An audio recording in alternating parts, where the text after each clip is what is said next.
Maestro Sir Anton, guro't vlogger na Pilipino, tagahatid ng balita sa bayan ay totoo.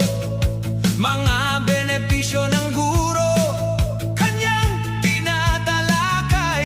Sa video natin ngayon mga kamaestro ay pag-usapan pa rin natin itong tungkol sa 7 years loan term. Ayan. Pero bago natin talakayin yung topic natin for this video, ayan, nais ko muna pong kumustahin ang lahat. Ayan, kumusta na po kayo mga kamaestro natin dyan sa buong Pilipinas. Sana po ay nasa maayos po tayong kalagayan ngayon. Ayan, ingat-ingat po sa mga lugar na inuulan pa rin at binabaha. Ayan, dahil sa epekto pa rin ng bagyong Inday at saka ng enhanced habagat. Ayan, dito po sa amin sa Cavite ngayon ay medyo maganda na ang panahon.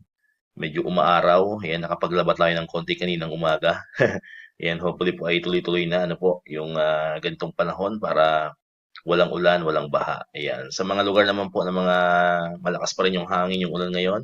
Ayan, ingat-ingat po ang lahat. Ingat po mga kamaestro. Alright, so ayan, so balikan po natin tong ating topic for this video. Ayan, ito po ay tungkol pa rin sa 7 years long term na kung saan ay marami pa rin ang tatanong sa atin kung mayroon na raw bang guidelines or approved guidelines ang DepEd at saka ang mga PLIs, mga kamaestro, regarding po dito sa 7 years loan term.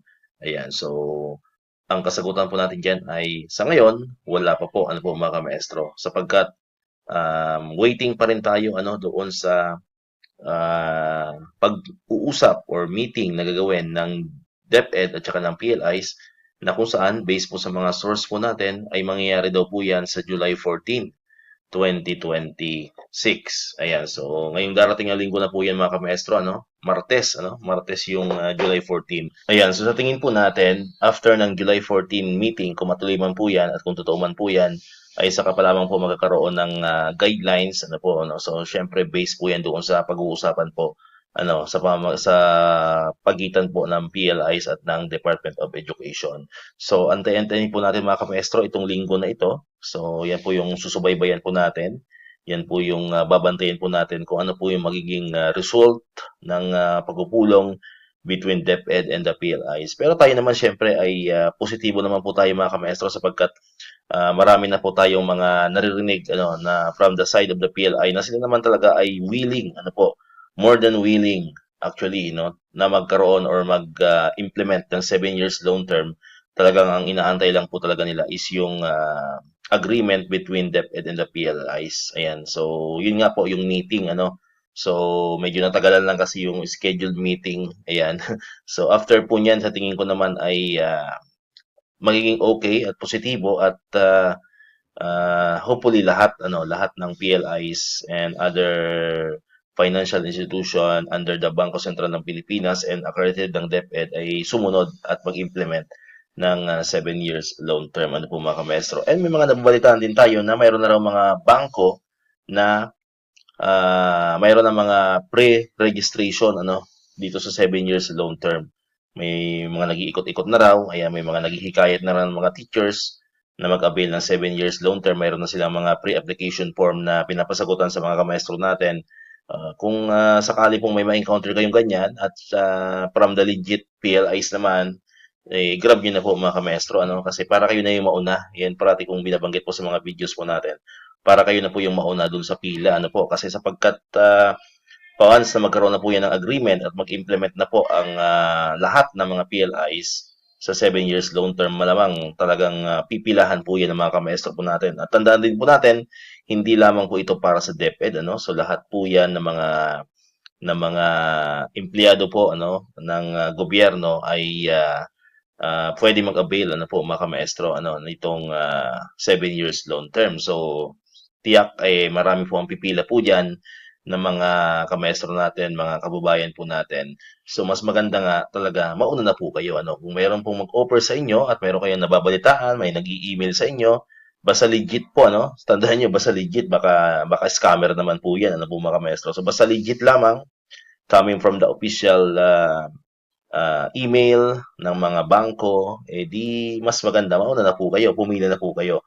Kasi pag nagkasabay-sabay po yan, baka matagalan pa yung approval kasi tandaan po natin, yan po ay aprubahan pa ng ating verifier from our kanya-kanya mga SDO, ano po mga kamaestro. Karamihan ang mga SDO, meron lang naman po yung isang official verifier talaga, ano. So, pag patong-patong na yung mga application para sa 7 years long term, baka mapahuli kayo, no? Hindi agad kayo ma-approve, ano? Kasi malamang yan ay first come, first serve basis, ano po. I don't know, sa ibang division, sa mga malalaking division, baka dalawa yung verifier, ano? Sa amin po kasi medyo maliit lang po kaming division, isa lang ang aming verifier, ano po. So, kailangan may contact ka sa verifier at kailangan naka-follow up din sa verifier, ano po, para kumbaga sa ano, ma-process agad, ano, ma-approve agad ang iyong loan application. Ayan. Sa mga malalaking SDO naman, kung dalawa man ang verifier ninyo, ganun pa rin po yun. No? Pipila pa rin po kayo. Ano po? So, much better talaga na kayo po ay mauna na. Ano, mauna na sa iba.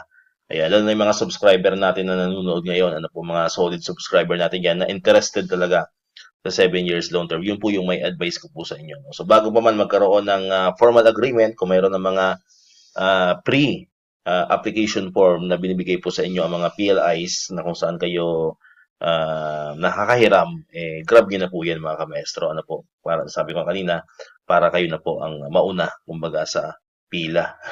Ayan, hindi na kayo makipagsabayan dun sa matinding buhos ng mga loan application, ano po mga kamaestro. Pero sabi nga natin, make sure lang na legit, ano po, legit yung kausap ninyo, legit yung email na kinokontak po ninyo, ano po mga kameso. Kasi marami mga scammer ngayon, no? So iwas-iwas po tayo sa mga ganon, ano po. And kung medyo malapit lang din naman kayo, ano, sa PLIs, mga bangko na kung saan kayo naglo-loan, pwede na siguro, no, paglaanan nyo ng time, ano, na pumunta na sa kanila, mag-inquire personally, ayan, para matanong ninyo kung sila ba ay meron ng mga pre-application form or pre-registration para kumbaga sana mo process na po ang inyong mga requirements, ano po. Ayan. Kung bawa pauwi kayo sa bahay na dadaanan nyo naman yung mga PLIs, so you can drop by, ano, para sigurado po kayo, ano po mga maestro. Alright, so dito na natapos itong ating video ngayon mga maestro. Kung di ka pa nakakapag-subscribe, click mo na ang subscribe button dyan para ikaw yung unang nakapanood ng mga videos na in-upload natin. Katulad ito, yung mga updates pa rin about sa 7 years long term and other benefits ng mga teachers and government employees.